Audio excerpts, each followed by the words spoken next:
In terms of the project itself, this was a big project we've been running over the last year or so. I'm delighted that we put together a patchwork quilt of support to get this funded, from the Osteopathic Foundation, this university itself, and from the General Osteopathic Council and the Institute of Osteopathy, all supported and backed us. I'm delighted to acknowledge the support of the steering committee as well, from a range of institutions and organisations.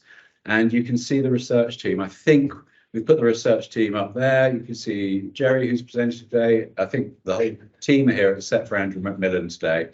Yinka, Kevin, and Oliver Thompson's not here today. But I just want to acknowledge everyone's role in this, because I think when we're presenting the slides, we might not have put this slide in again to save time. Just the context of this was kind of thinking about the going across the board here about social justice and access.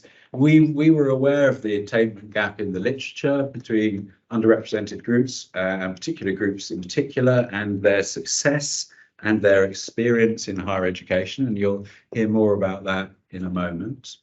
We've also had our own feedback from our own students within this institution, which was also a driver to try and see, can we do something to make things a bit better?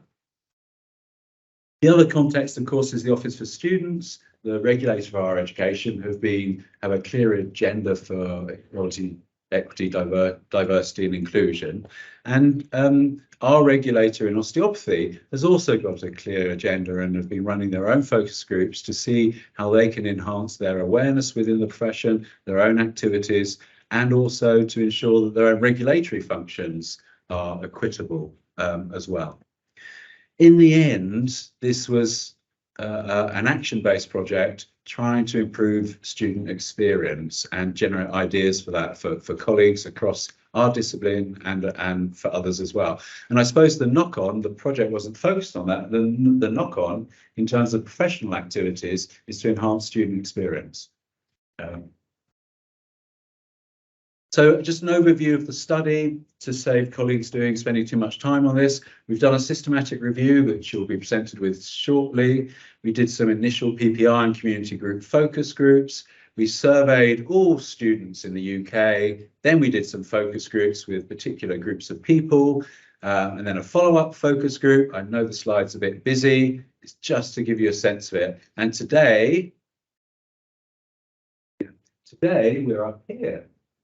We're trying to generate recommendations and share practice.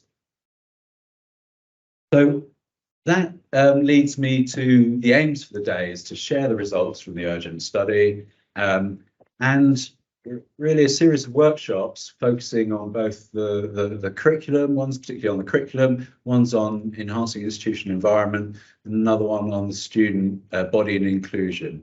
And I was chatting to a colleague who's actually in the room, saying, well, it'd be a great awareness raising day. And I said, well, actually, no, it's not. It's an action day. Right, we've done the awareness raising. I was thinking about this as well in relation to our institution, and how do we, rather than just having kind of, we value this and we support that and we promote this, how can we set literally KPIs to make things change, some measurable stuff, do some institutional initiatives across the student body, across the institution, across the curriculum. So it's really was framed, the whole project was reserved as an action project. So we're very lucky to have a keynote from Dr. Lady Smith. Now, I pulled a few highlights. The problem is with Lady's biography when doing this, she's a woman of high achievement in many areas, and it changes all the time. So this is what you've got so far from me. Is she's a director of the National Collaborating Centre for Mental Health. She's a senior lecturer at King's College. She's a consultant forensic psychiatrist.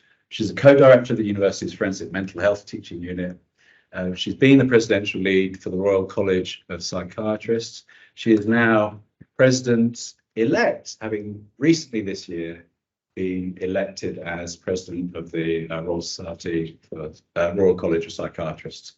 And so we're really lucky to have her today, and she's spared time for this. So I welcome Lady Smith.